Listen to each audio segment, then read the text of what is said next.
Before we begin, a quick but important note.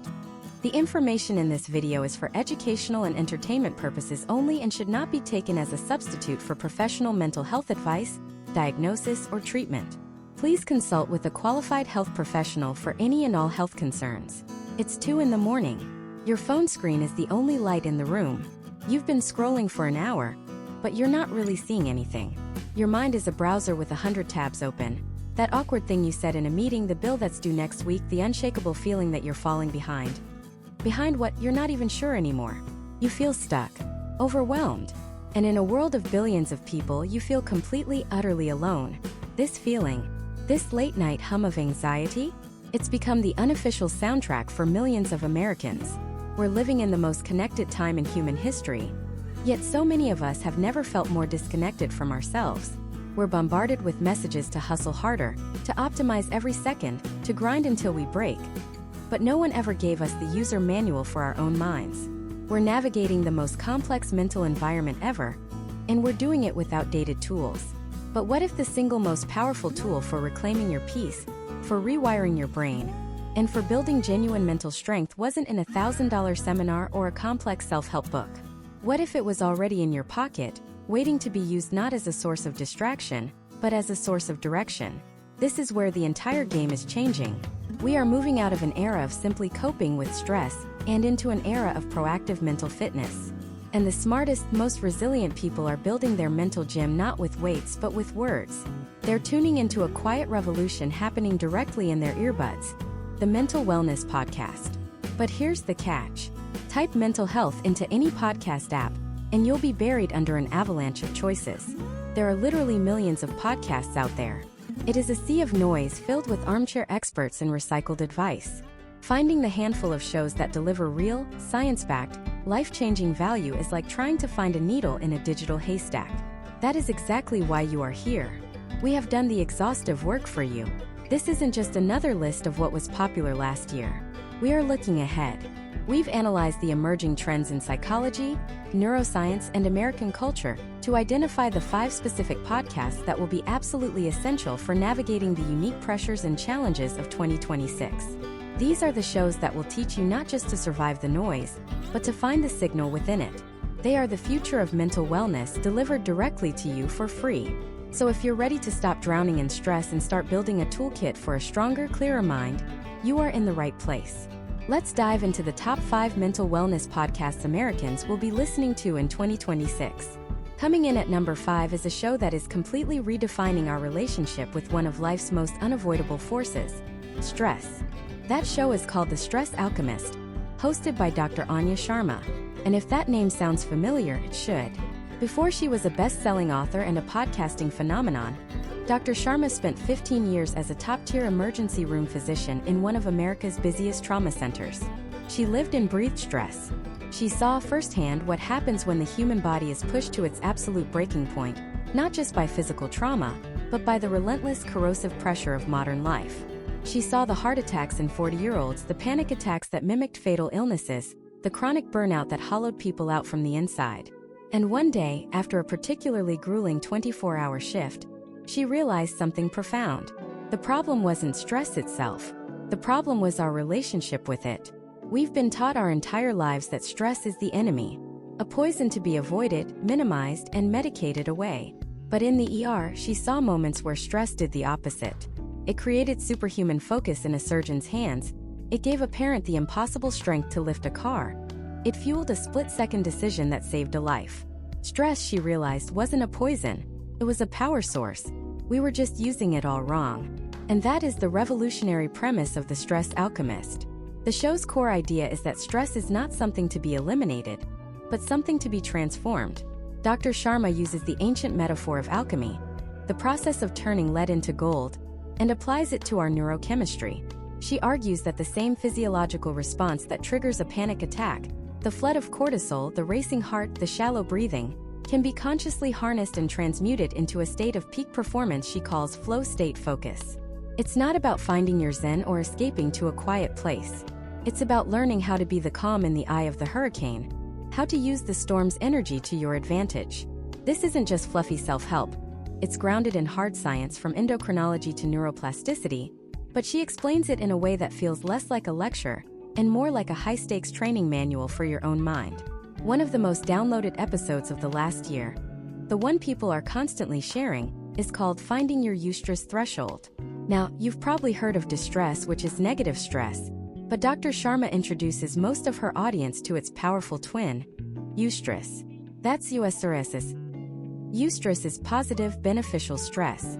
It's the feeling you get right before a big game, the nervous excitement before a first date, the pressure of a deadline that makes you incredibly productive and creative. It's the stress that makes you feel alive. In the episode, Dr. Sharma explains that we all have a eustress threshold, a point at which that positive, motivating pressure tips over and becomes destructive distress. The secret to a high-performance, low-burnout life, she says, isn't avoiding pressure. It's actively working to expand your eustress threshold. She provides a stunningly simple but effective technique for this called the pressure dial. She asks you to visualize a dial in your mind from 1 to 10. 1 is total relaxation, 10 is a full-blown panic attack. The goal isn't to always keep the dial at 1 or 2. The goal is to get comfortable, even powerful, operating at a 6 or a 7, which is where peak performance happens. When you feel the pressure mounting, your heart starts to race before a big presentation. Your palms get sweaty. The instinct is to try and force the dial down. To calm down, Dr. Sharma says, don't. Instead, you acknowledge the feeling. You tell yourself, okay, the dial is at a 7. This is my body giving me the energy I need to crush this. This is fuel. You reframe the physical sensations not as anxiety, but as readiness. You lean into it. By consciously relabeling the experience, you're not just managing the stress, you're alchemizing it. You're teaching your brain that this state of high arousal isn't a threat to be feared, but a tool to be used. Let me tell you a story about how this works in the real world. A listener named Mark, a senior developer at a major tech firm, wrote into the show. He was leading a team on a make-or-break project, codenamed Chimera. The launch was 2 weeks away, and the pressure was immense.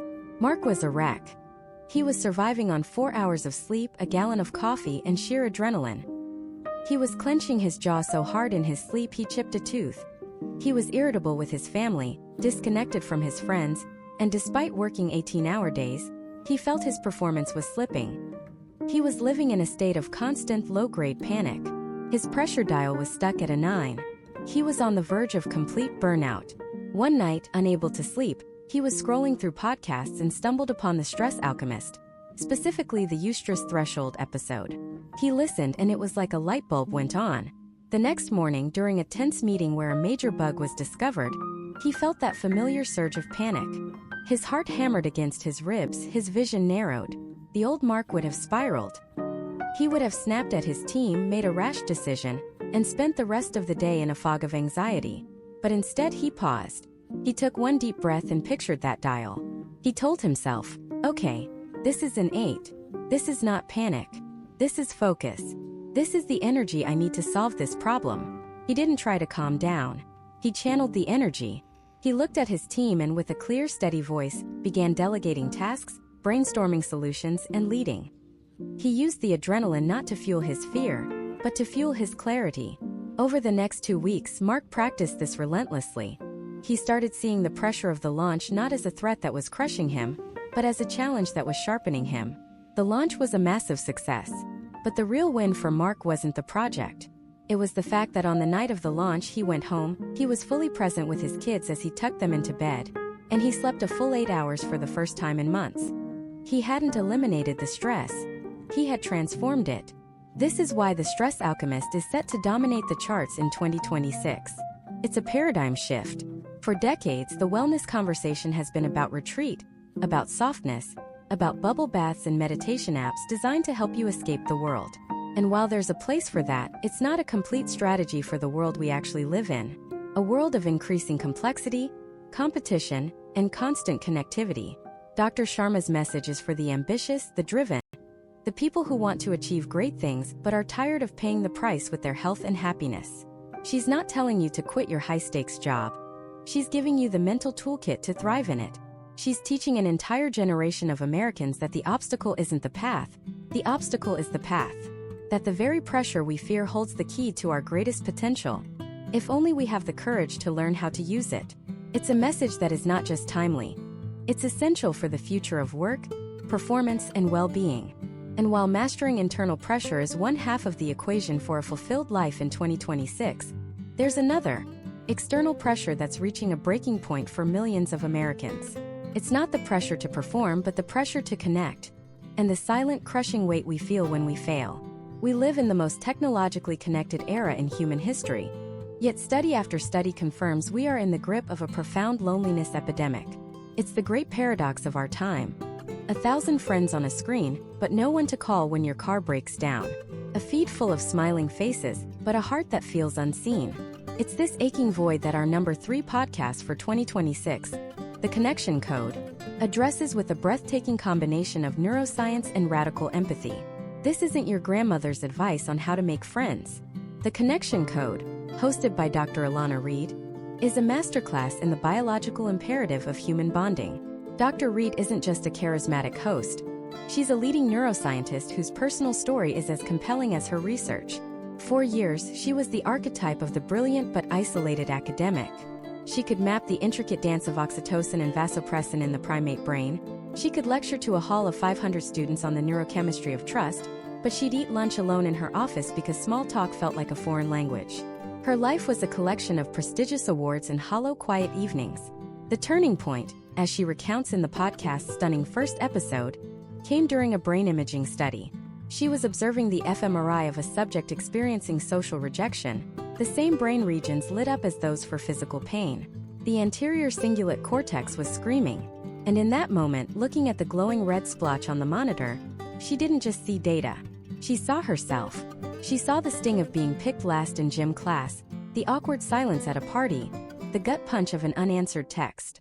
She realized the ache she'd carried her whole life wasn't a personality flaw. It was a biological alarm system, as real and as urgent as a hand on a hot stove. Loneliness, she argues, isn't a feeling to be ashamed of.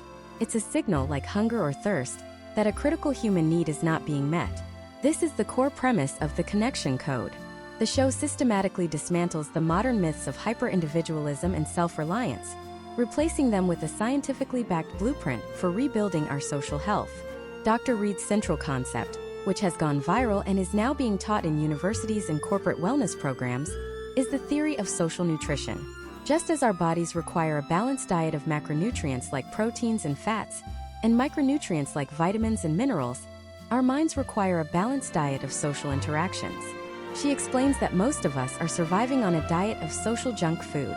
We're binging on the empty calories of likes, shares, and superficial comments. These are the micronutrients, the quick hits of validation that provide a momentary sugar rush, but leave us feeling empty and malnourished in the long run. What we're starving for are the macronutrients, the deep, vulnerable, reciprocal relationships that truly sustain us. The friend you can tell your darkest fears to, the partner who sees you at your worst and loves you anyway, the family member who provides a bedrock of unconditional support. The Connection Code provides the recipe for this social nutrition. It's intensely practical. One episode, for instance, is dedicated entirely to the science of initiating conversations with strangers. Dr. Reed breaks down the vulnerability loop, a concept from social psychology. It's a simple, powerful feedback mechanism. One person shares a small, safe vulnerability, which signals trust and invites the other person to share a similar vulnerability, which in turn deepens trust and closeness. She provides actual scripts, like saying to a coworker, "This new project has me feeling a little out of my depth, to be honest." Have you ever felt that way starting something new? It's not about oversharing. It's about sharing just enough to open a door to genuine connection, turning a transactional interaction into a relational one. Another groundbreaking episode explores the concept of co-regulation. This is the subtle biological process where our nervous systems attune to the people around us. It's why a baby calms in its mother's arms, or why you feel a sense of peace just by sitting in comfortable silence with a close friend. Their calm literally calms your nervous system, and yours calms theirs.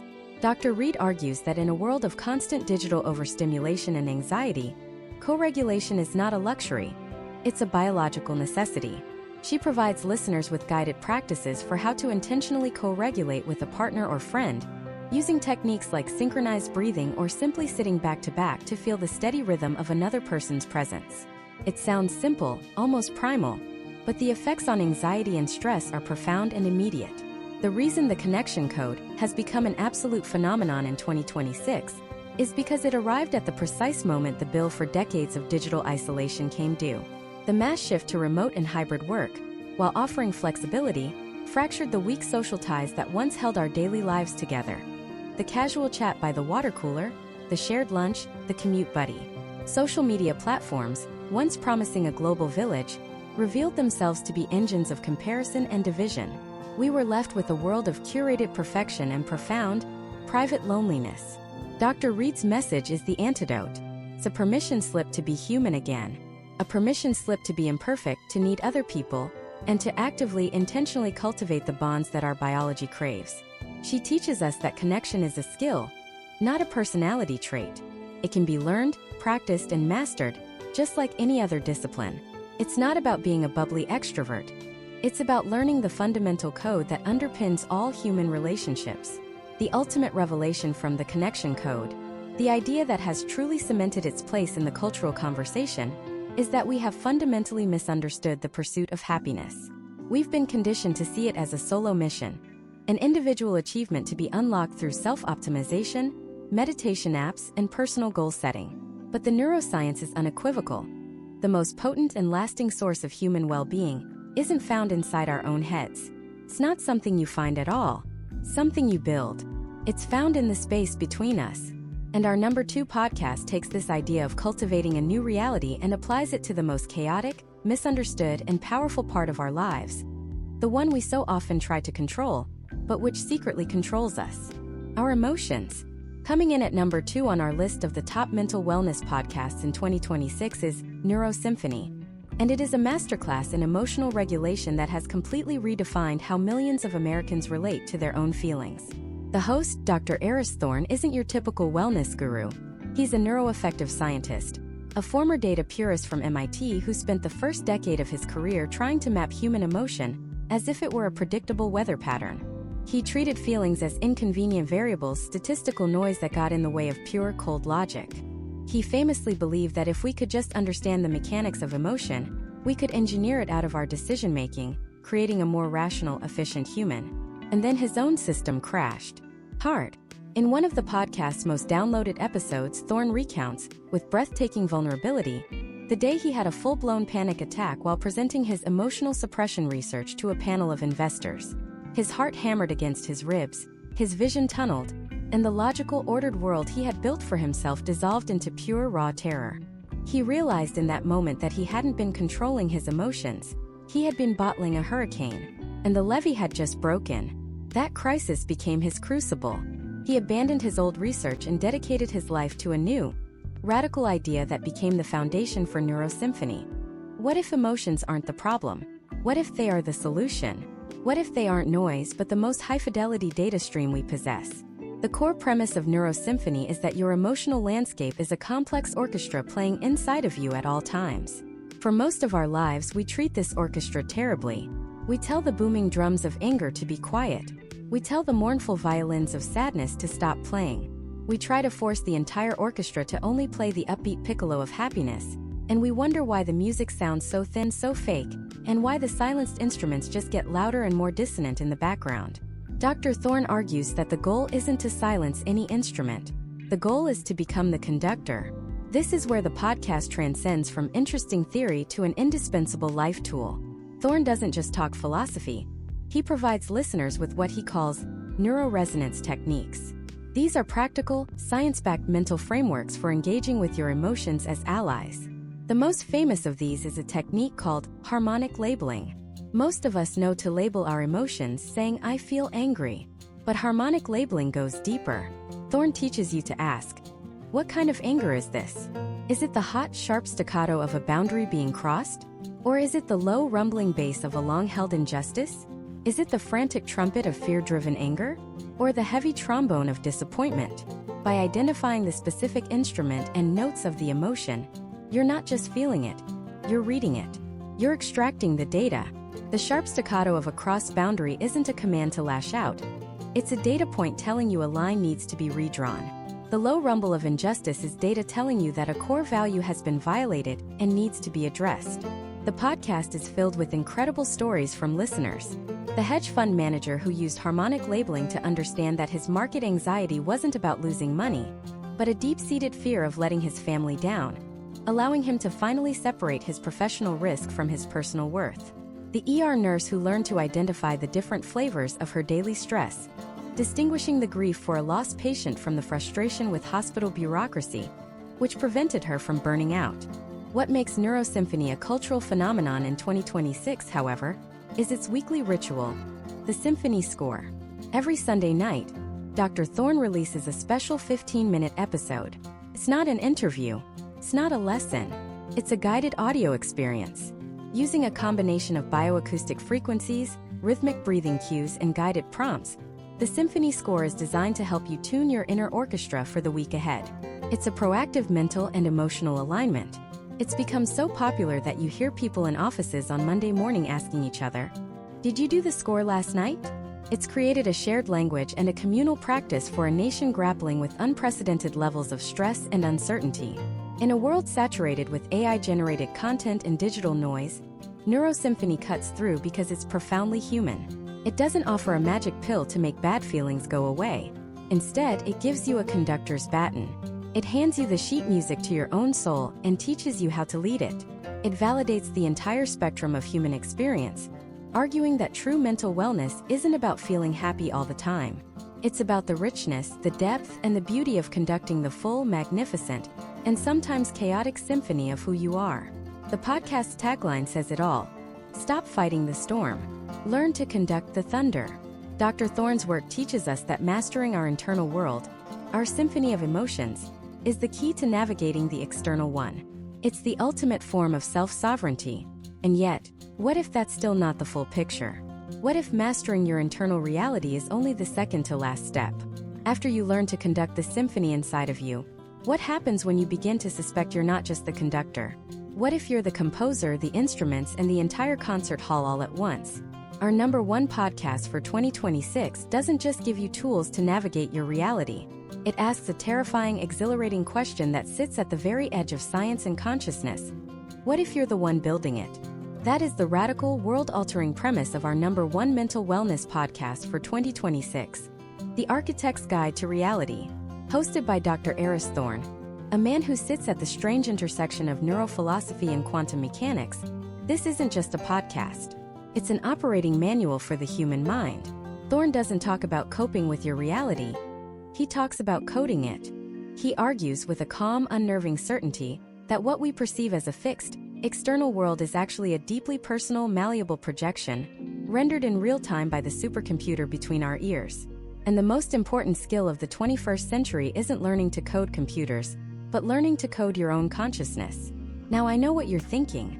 This sounds like repackaged law of attraction, or some new age fantasy. And Thorne would be the first to agree that those concepts are like cave paintings trying to describe a supernova. They grasp a tiny sliver of the truth, but they lack the mechanism, the how. The Architect's Guide is all about the how. It's a weekly deep dive into what Thorne calls cognitive blueprinting, the process of deconstructing your current reality, identifying the limiting beliefs that act as its load-bearing walls, and then designing and building a new structure from the ground up, using the raw materials of your own focus and perception. Let's make this concrete. Take the story of a listener named Jenna, a graphic designer from Austin, Texas, whose story went viral in the show's community forums. Jenna was trapped. She worked at a soulless marketing agency, churning out banner ads, her creativity withering under fluorescent lights. She felt like a background character in her own life, convinced she wasn't talented enough, connected enough, or brave enough to start her own freelance studio. Her reality was, I am a cog in a machine. It was a solid, unchangeable fact. Then she started listening to The Architect's Guide. The first step, Thorne's voice guided, wasn't to create a vision board or repeat affirmations. It was deconstruction. For 1 week, Jenna's only task was to observe and document the rules of her reality. She wrote them down. Rule number 1. I need a steady paycheck to be secure. Rule number 2. Successful artists are born with talent I don't have. Rule number 3. Reaching out to potential clients is terrifying and will lead to rejection. She filled a notebook with dozens of these so-called facts. Thorne calls this identifying the source code of your prison, because once you see the code, you realize it wasn't written by the universe. It was written by you. By a younger you, by a scared you, by a you who absorbed the fears of your parents and the skepticism of your teachers. And if you wrote it, you can delete it. The next step was the blueprint. Thorne didn't tell her to just visualize success. He had her engage in what he calls sensory-rich future scripting. For 20 minutes every morning, Jenna didn't just think about her dream studio. She built it in her mind. She felt the texture of the reclaimed wood of her future desk. She smelled the specific brand of coffee brewing in her own personal kitchenette. She heard the exact sound of the MailChimp cha-ching notification for a new client contract. She even scripted and mentally rehearsed the difficult conversations, firing a bad client, negotiating a higher rate. She wasn't just daydreaming. She was training her nervous system to recognize this new reality as home. She was laying down new neural pathways, creating a detailed map for her subconscious mind to follow. The final step is what Thorne calls microdosing the blueprint. You don't quit your job and leave. That's a system crash. Instead, you take the smallest possible action that aligns with the new blueprint, an action so small your old programming barely notices. For Jenna, it wasn't land a huge client. It was spend 15 minutes redesigning the logo of a local coffee shop, for free, just for my portfolio. That small act didn't feel threatening, but it was a line of new code. The next day she sent one email, not 100, just one, to a small business she admired, sharing the pro bono work she'd done. No response, but the code was executed. The program was running. 3 months later, that coffee shop owner emailed her back. They'd seen her design. They loved it. They passed it on to a friend who owned a boutique hotel. That one email, that one tiny action born from a new blueprint, became a thread that unraveled her entire old reality. A year later, Jenna was running her own 6-figure studio out of a beautiful loft downtown. She hadn't just changed her career. She had debugged her identity. This is the power of the Architect's Guide. It reframes mental health issues in a revolutionary way. Anxiety isn't a disorder. It's a predictive error, where your brain is running a simulation of a disastrous future, and your body is reacting as if it's real. Depression isn't a chemical imbalance. It's your system getting stuck in a read-only file, endlessly replaying a past narrative of powerlessness. Thorne provides tools not to fight these states but to rewrite them. He has guided meditations called reality rendering sessions that are less about peace and more about focus creation. He has exercises to help you identify your perceptual filters, the unconscious biases that color every single thing you see, hear, and experience. The podcast brilliantly weaves together the hard science of neuroplasticity, the brain's proven ability to rewire itself, with the speculative edge of quantum physics, particularly the observer effect, which suggests that the very act of observation can influence reality at a subatomic level. Thorne argues we are doing this on a macro level every single second of every single day, whether we're aware of it or not. The difference is being a passive observer versus a conscious architect. The result is the most profoundly empowering, and frankly, the most challenging mental wellness tool on the planet. Places the responsibility for the quality of your life squarely back in your own hands. Not in a blaming way, but in a way that hands you the keyboard and mouse to your own existence. It suggests that the universe isn't happening to you, it's happening through you.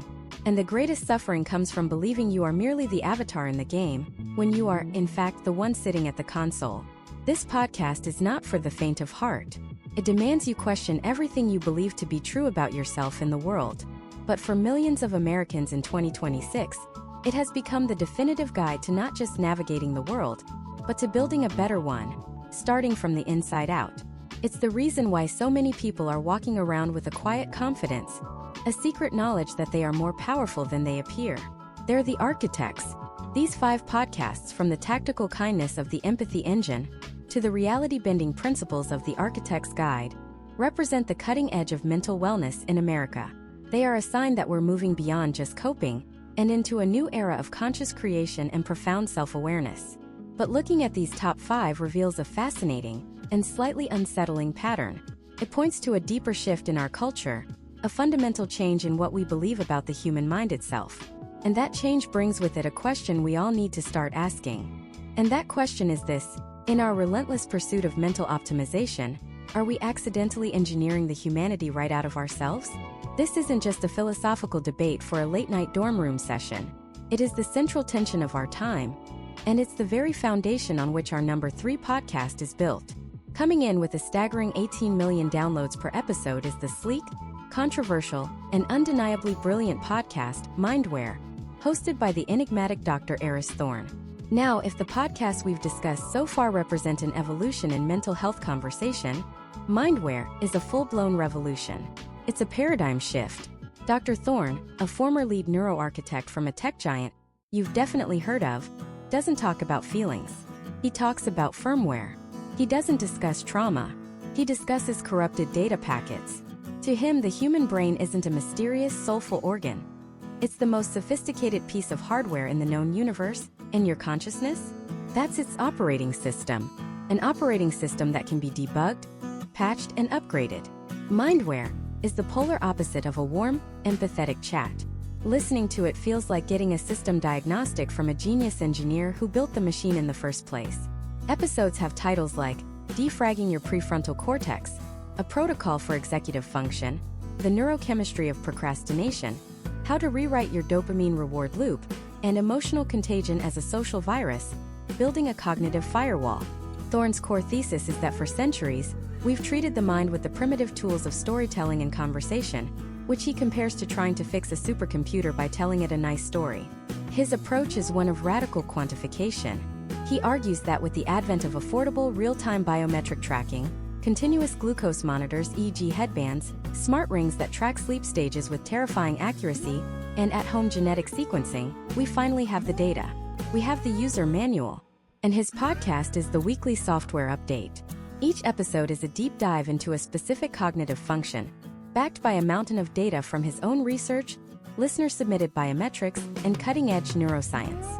He'll walk you through how to use specific light frequencies in the morning to reset your circadian rhythm for peak mental clarity, which nootropic stacks are statistically significant for memory recall based on your specific genetic markers, and how to use precisely timed breathwork to manually shift your nervous system from sympathetic fight or flight to parasympathetic rest and digest.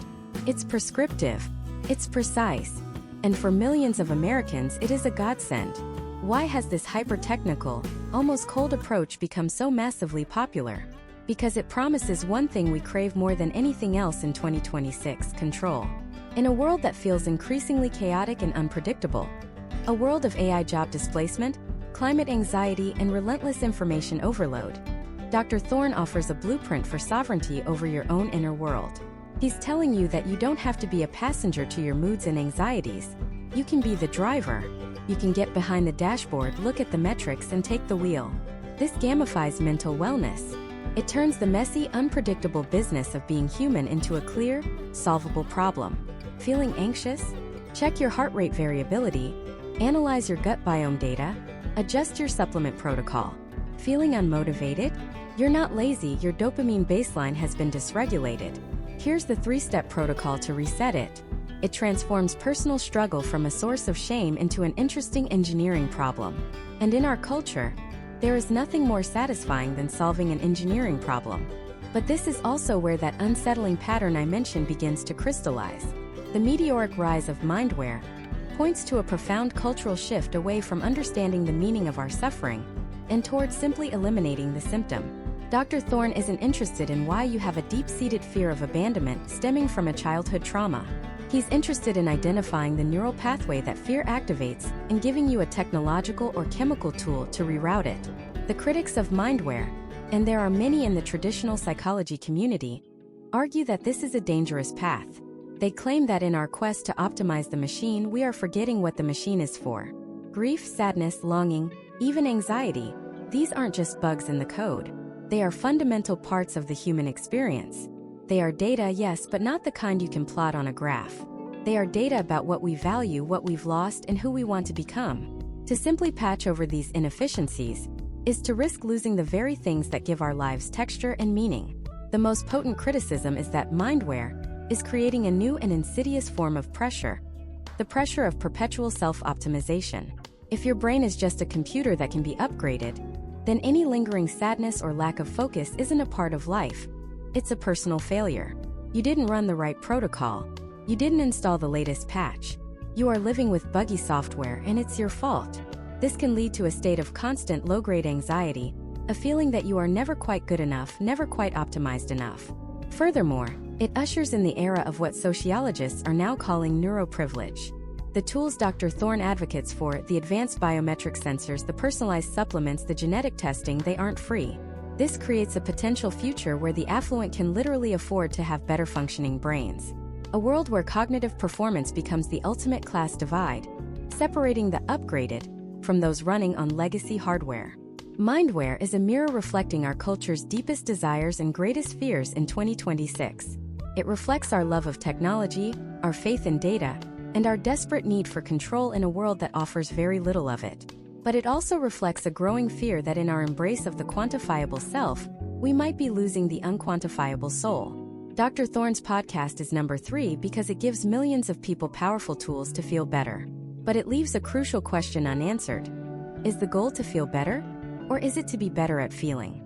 The host of our number 2 podcast would argue vehemently that they are not the same thing.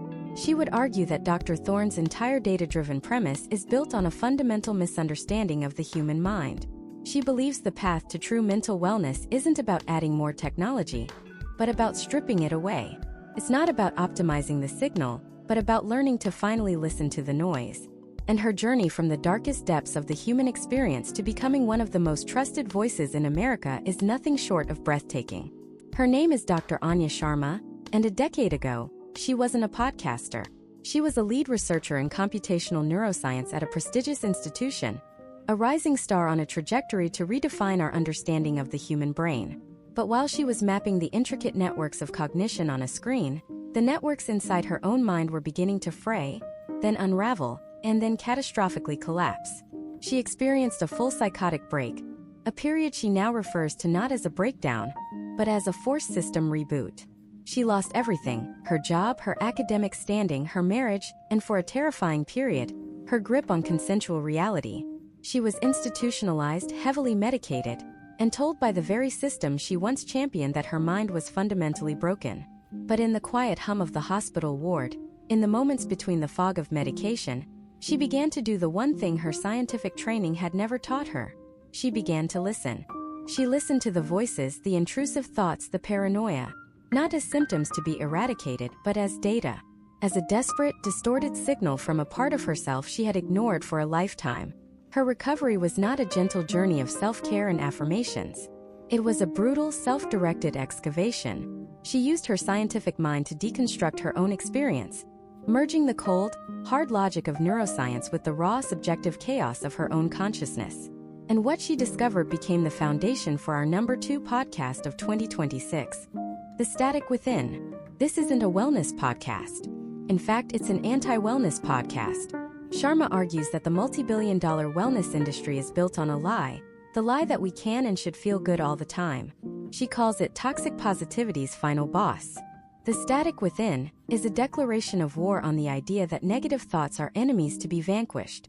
Instead, she presents them as messengers from your deep system, your subconscious, your nervous system, your evolutionary hardware, trying to warn you about a misalignment in your life. That anxiety isn't a disorder. It's an alarm bell telling you you're living out of sync with your values. That depression isn't a chemical imbalance. It's a biological shutdown sequence, a forced hibernation when your system detects you're spending energy on a life that isn't yielding a return. Each episode is a masterclass in translation. She takes a common mental struggle, procrastination, social anxiety, imposter syndrome, and reframes it completely. She'll spend an hour breaking down the neurobiology of fear, explaining how the amygdala's threat response, designed for spotting predators on the savannah, is now being triggered by a passive-aggressive email from your boss. But then she pivots, and this is her genius. She doesn't give you a 5-step plan to crush your fear. She teaches you how to interview it, how to sit with the static, the discomfort, and ask, what are you trying to protect me from? What is the real threat here? The audience for The Static Within is a fiercely loyal tribe of people who felt like failures in traditional therapy, people who were tired of being told to just think positive, to meditate their problems away. Sharma gave them a new language, a new framework. She gave them permission to be messy, to be complicated, to be human. She's not selling a cure. She's offering an operating manual for the mind you actually have, not the one you wish you had. It is raw, it is intellectually rigorous, and for millions of Americans drowning in a sea of self-help platitudes, it is the only voice that sounds like the truth. And that brings us to number 1. If the static within is a deep philosophical dive into the why of our mental struggles, our number one podcast is a ruthlessly practical, brutally efficient guide to the how to get up, how to move forward, how to build.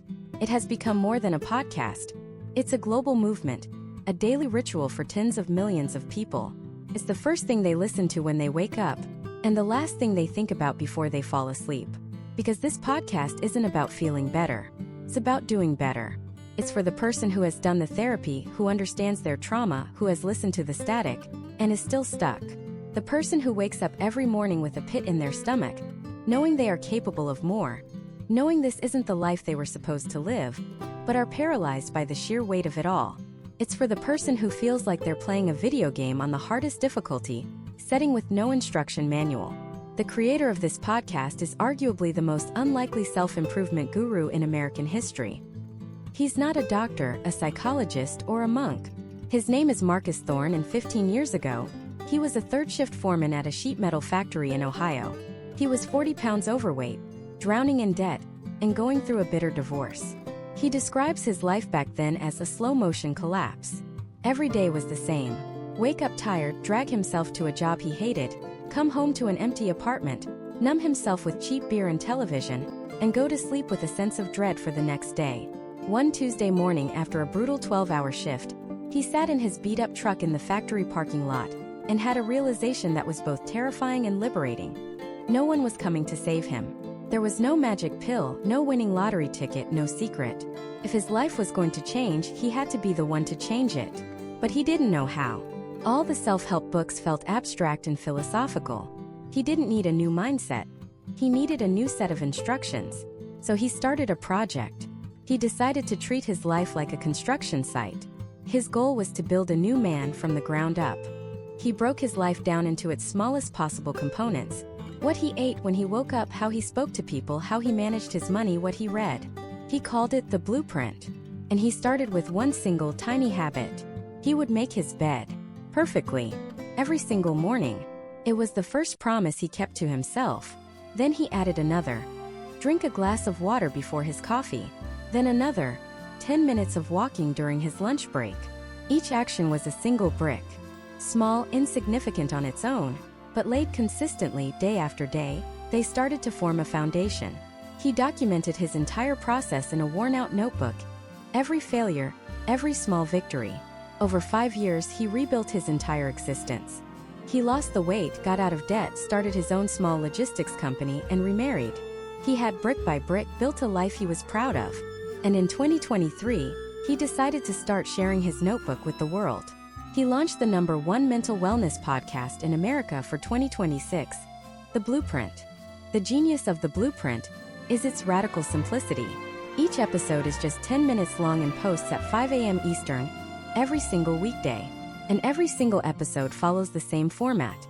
Marcus Thorne, in his calm, no-nonsense Midwestern voice, presents one concept, what he calls a schematic, and one action, what he calls the daily build.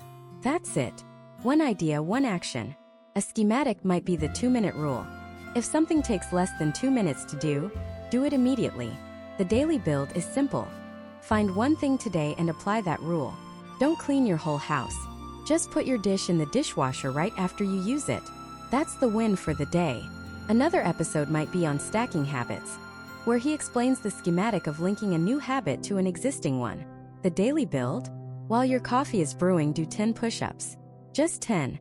The podcast is a relentless assault on the concept of overwhelm. Thorne's core philosophy is that we don't fail because we lack motivation. We fail because our plans are too complex. We try to overhaul our entire lives in one weekend, burn out by Tuesday, and declare ourselves failures. The Blueprint is the antidote to that. It's about momentum. It's about building a chain of tiny, undeniable wins that, over time, create an unstoppable force of personal change.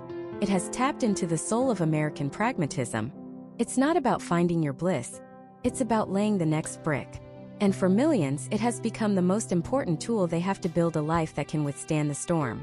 But what happens when the storm isn't raging outside, but inside our own head? What if the blueprints we're using to build are flawed? For the millions of Americans who have made our #1 podcast a cornerstone of their week, the answer isn't just about building stronger walls. It's about rewiring the entire foundation. Coming in at the #1 spot for 2026 is the show that has fundamentally changed the conversation around mental health, turning it from a discussion of feelings into a study of mechanics. It's called The Synapse Session, and its host, neuroscientist Dr. Alani Vance, has become the de facto guide to the most complex and mysterious frontier we have, the human brain. The Synapse Session is not a therapy podcast. It's not a self-help podcast. It is, in the simplest terms, an owner's manual for your mind. Dr. Vance's core premise is revolutionary in its simplicity. Your anxiety, your depression, your self-sabotaging habits, they are not character flaws. They are not moral failings. They are, in many cases, the result of inefficient or outdated neural pathways. They are bugs in your code. And the most empowering truth of our time, she argues, is that you have the ability to become your own lead programmer. Each week, Dr. Vance takes a common human struggle, procrastination, social anxiety, fear of failure, emotional eating, and pulls back the curtain to reveal the intricate neurological dance happening behind the scenes. She doesn't just tell you that your amygdala is firing off a threat response when you have to give a presentation. She uses breathtakingly clear analogies to explain how it's hijacking your prefrontal cortex, and she gives you evidence-based techniques to reclaim control. She talks about dopamine loops not as a vague concept, but as a tangible circuit you can observe and interrupt. She discusses neuroplasticity not as a hopeful theory, but as a practical daily exercise like taking your brain to the gym. This is why the Synapse Session has exploded. In an era saturated with wellness influencers offering platitudes and positive affirmations, Dr. Vance arrived with data, with diagrams, with peer-reviewed studies. She gave a generation that was raised on the internet a generation fluent in systems, logic, and code, a framework for their own inner world that finally made sense. It's mental health for the systems thinker. It's emotional intelligence through the lens of biology. Perhaps the most famous concept to come out of the show, something that has entered the American lexicon, is the neural audit. It's a simple 4-step process she developed for listeners to diagnose their own counterproductive mental habits. It's a tool so powerful, people have reported it's done more for them in a month than years of traditional talk therapy. The first step is to isolate the glitch. This is about radical self-awareness. When you feel that familiar pang of anxiety or that knee-jerk defensive reaction, you don't just feel it, you document it. What was the trigger? The specific email, the tone of voice, the time of day? You become a detective, hunting for the beginning of the faulty code execution. The second step is to trace the pathway. You follow the feeling. Where does it go in your body? A tightness in the chest? A heat in your face? A sudden urge to open the refrigerator? You also trace the thought pattern. The trigger, a critical comment from your boss, doesn't just exist in a vacuum. It activates a well-worn neural highway. I'm not good enough, which leads to I'm going to get fired, which leads to I'm a complete failure. You map this entire automatic, catastrophic sequence. The third and most crucial step is question the origin. Dr. Vance argues that most of our faulty pathways were built in childhood or adolescence as protective mechanisms. That fear of criticism? It might have been a brilliant strategy to keep you safe from a demanding parent. That social anxiety? It might have been a necessary shield in a brutal high school environment. The key here is not to judge the pathway, but to thank it for its service. You acknowledge that this code, this glitch, once served a vital purpose, kept you safe. But now, in your current operating system, it's obsolete. It's legacy software that's now causing system-wide crashes. And the final step is to build the bypass. You can't just delete the old pathway. It's too deeply ingrained. Instead, you consciously and intentionally build a new one right next to it. When the trigger happens and you feel the old pathway start to light up, you actively choose a different route. Your boss is critical. The old pathway screams, I'm a failure. The new bypass, which you've practiced and rehearsed, says, this is valuable feedback for growth. Or, their stress is not my responsibility. At first, it feels artificial, like hacking a new trail through a dense jungle. But every time you choose the new path, you strengthen it. You send more neurological traffic down that route. Over time, the new bypass becomes a superhighway, and the old glitchy pathway begins to wither from disuse. This neural audit framework is the secret sauce. It's actionable. It's empowering. It reframes personal growth not as a battle against your own demons, but as a systematic debugging process. Millions of listeners have their neural audit journals. They share their bypass-building strategies in online communities. The podcast has created a shared language for a private struggle, allowing people to talk about their internal experience with the precision of an engineer and the compassion of a historian. But the science is only half the story. The real magic of the Synapse session is Dr. Alani Vance herself. She's not a disembodied voice from a sterile lab. She begins many episodes by sharing her own glitches. She talks about her own struggles with imposter syndrome before a big lecture, and then breaks down exactly what was happening in her brain and which bypass she had to consciously activate. She shares her own moments of parental guilt, and then maps the neural pathway that was firing. This vulnerability is her superpower. She is not a guru on a mountaintop. She is in the trenches with her listeners, running diagnostics on her own code right alongside them. She has created a movement that sits at the perfect intersection of our time. A deep hunger for meaning and authenticity, combined with a data-driven, biohacking-obsessed culture. The Synapse session respects our intelligence. It honors our complexity. It doesn't promise to make our problems disappear. It promises something far more valuable: the understanding and the tools to become active architects of our own minds. It suggests that the most profound form of wellness isn't about feeling good all the time, but about developing the skill to navigate the entire, messy, beautiful spectrum of human consciousness. It has redefined self-care from a passive act of consumption to an active process of creation, and in doing so, it has earned its place as the single most important mental wellness podcast in America today. And so we arrive at the end of our journey, but really it's the beginning of a much larger one. This list, these 5 podcasts, are more than just a collection of popular audio files. They are a mirror, reflecting a profound and necessary evolution in how we, as a nation, are choosing to engage with our own minds. They represent a cultural shift, a quiet revolution happening in our ears, on our commutes, and in the private moments of our lives. Think about the path we just walked. We began our exploration with our number 5 pick, The Digital Detox, a podcast that forced us to confront the invisible architecture of our modern lives, the algorithms and endless scrolls that shape our thoughts and emotions. It was a call to reclaim our attention, to consciously curate our digital environment not as a distraction, but as a tool for genuine connection and focus. It acknowledged the fundamental truth that mental wellness in the 21st century must begin with managing the firehose of information aimed directly at our consciousness. From there, we moved to a topic once considered taboo: the raw, visceral connection between our finances and our feelings, with mind over money. This wasn't about getting rich quick. It was about getting sane slowly. It was about dismantling the shame and anxiety that surrounds our bank accounts and recognizing that financial literacy is a form of emotional regulation. It taught us that our relationship with money is a deep psychological one, and until we address the stories we tell ourselves about scarcity and worth, we can never truly feel secure. Then we took a bold leap into the tangible, into the very biology of our brains with NeuroNourish. This podcast bridged the gap between the kitchen and the mind, transforming our understanding of food from mere fuel to fundamental building blocks of our mental health. It armed us with the science of neuronutrition, showing us in no uncertain terms that the gut-brain axis isn't a fringe theory. It is the bedrock of our emotional stability. It empowered us to become active participants in our own neurochemistry, one meal at a time. Our journey then turned outward toward each other with the groundbreaking number 2 podcast, The Empathy Engine. It shattered the illusion of isolation by creating a space for radical vulnerability. Through its unfiltered stories and shared experiences, it built a community of listeners who could see their own struggles, their own fears, and their own triumphs reflected in the voices of others. It did more than just destigmatize mental health. It restigmatized silence. It proved that our greatest source of strength isn't found in rugged individualism, but in compassionate connection. And finally, we arrived at The Inner Architect, a show that took all these external inputs, our digital habits, our financial health, our nutrition, our community, and turned the focus inward to the one thing we have ultimate control over, our own creative potential.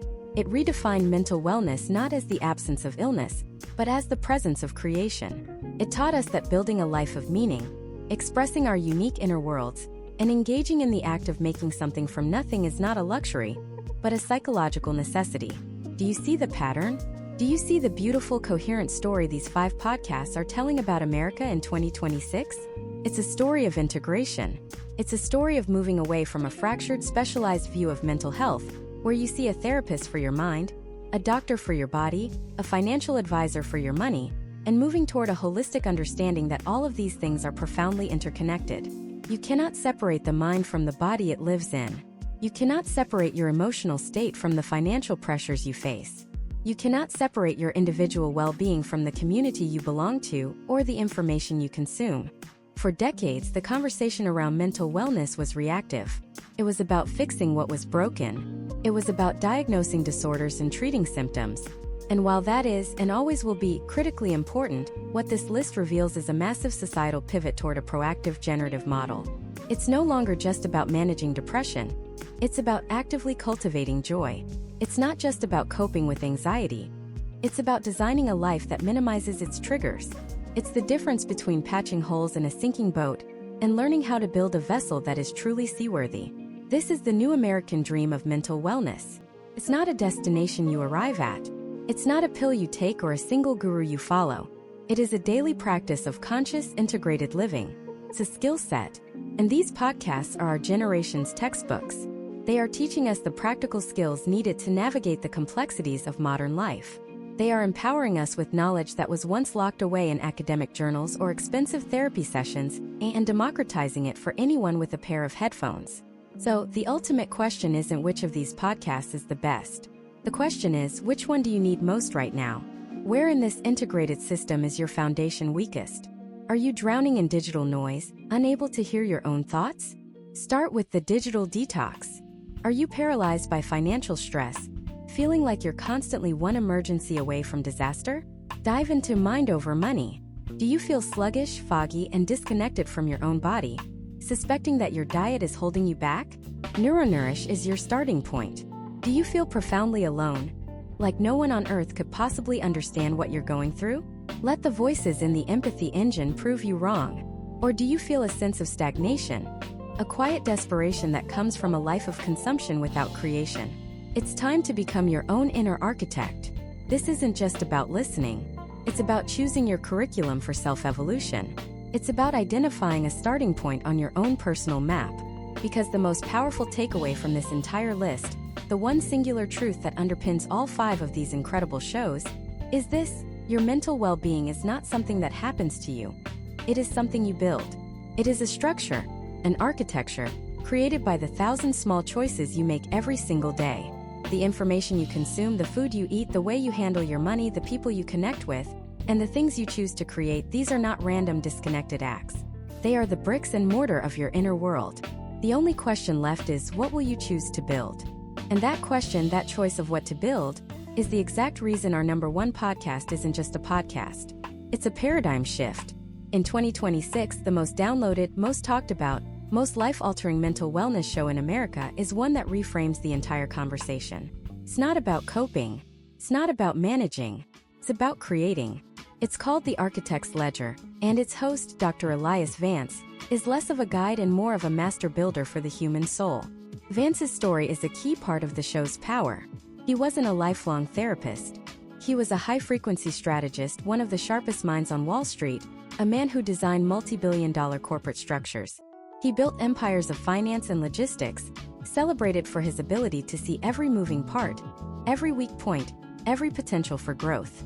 And one day, at the absolute pinnacle of his career, he looked at the magnificent, complex, and ruthless machine he had helped build, and then looked at his own life, his strained relationships, his chronic anxiety, his complete lack of joy, and realized he had engineered a life of spectacular success and profound emptiness. He had built a skyscraper with no foundation. So he walked away. He went back to school, earned a doctorate in clinical psychology, and dedicated his life to applying the same rigorous, systematic architectural principles he used to build companies to the project of building a meaningful human life. And that is the core premise of The Architect's Ledger. Mental wellness isn't a state you stumble into or a problem you fix. It is a structure. It is a deliberate act of design and construction, and you are the lead architect. The podcast is built around what Vance calls the psychological blueprint. This isn't a fluffy mission statement. It's a deeply personal, intensely practical document that he walks listeners through creating for themselves over the first several episodes. It asks you to define, with brutal honesty, your non-negotiables. What are the pillars that, if they crumbled, would cause your entire life to collapse? For some, it's integrity. For others, it's connection or creativity or freedom. He makes you get specific. What does integrity look like on a Tuesday afternoon when you have a difficult choice to make at work? What does connection feel like when you're tired and just want to scroll on your phone instead of being present with your partner? He forces you to excavate your core values, distinguishing between the values you've been told you should have by society and the ones that genuinely resonate in your bones. This process is often uncomfortable. It means admitting that maybe the corner office you've been chasing for a decade is a borrowed dream, a blueprint you downloaded from someone else's life. Vance's genius is in giving you the permission and the tools to discard those foreign blueprints and start drawing your own. From there, the show becomes relentlessly practical. Vance says, "A blueprint is useless without quality materials and a skilled construction crew." The materials, in his analogy, are your daily habits, your thoughts, and the information you consume. He'll dedicate an entire episode to a mental materials audit. He'll ask, is your attention span being built with the cheap, crumbling drywall of 15-second video clips, or the reinforced steel of deep, focused work? Is your emotional resilience constructed from the sturdy timber of self-compassion, or the rotting wood of negative self-talk? Are your relationships built with the transparent, load-bearing glass of honest communication, or the opaque, brittle facade of people-pleasing? He gives you frameworks that are so simple they're revolutionary. One of his most famous concepts is energy accounting. Just like a financial ledger, he has listeners track where their mental and emotional energy is being spent every day. You start to see in black and white that arguing with a stranger online costs you 20 units of energy, while a 5-minute walk outside generates 10. Complaining about your boss costs 15. Expressing gratitude for a colleague generates 5. Soon you stop seeing your day as a series of events and start seeing it as a series of transactions. You become a wiser, more discerning investor of your most precious, non-renewable resource, your own vitality. But what makes the architect's ledger the undisputed number one is that it doesn't shy away from the demolition phase. Vance argues that before you can build something new, you have to tear down what's unstable. This means confronting old traumas, outdated beliefs, and identities that no longer serve you. He doesn't just tell you to let go of the past. He gives you the psychological wrecking ball and the safety equipment to do it. He brings on neuroscientists to explain how trauma is stored in the body and cognitive behavioral therapists to provide step-by-step guides for dismantling limiting beliefs. It's a masterclass in raising the dilapidated structures of your past to clear the land for the masterpiece you were always meant to build. Listening to this podcast feels like you're finally being handed the owner's manual to your own mind. It's empowering on a level that's hard to describe. It moves you from being a passenger in your own life to being the driver, the designer, and the builder all at once. It's the final piece of the puzzle we've been assembling today. We started with our number 5 neuronuggets, which gave us the basic science, the what is this thing, of our own brain. Then we moved to number 4, the feeling economy, which taught us how to trade and invest our emotions wisely. Our number 3, the empathy equation, showed us how to connect our internal world to others, building bridges instead of walls. Number 2, the holistic hustle, integrated all the disparate parts of our lives, our work, our health, our finances, into a single coherent system. And now, with the architect's ledger, we have the ultimate synthesis. It takes the science, the emotional intelligence, the relational skills, and the integrated lifestyle, and it asks the final, most important question: what is it all for? What is the grand design? What magnificent structure are you building with these tools and this one precious life?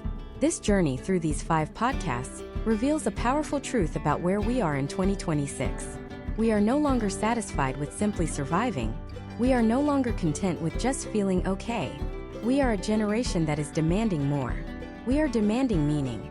We are demanding intention. We are demanding to be the architects of our own existence. The tools are no longer a secret. The knowledge is no longer confined to academic halls or expensive therapy sessions. It's here. It's in our earbuds on our morning commute, on our speakers while we do the dishes.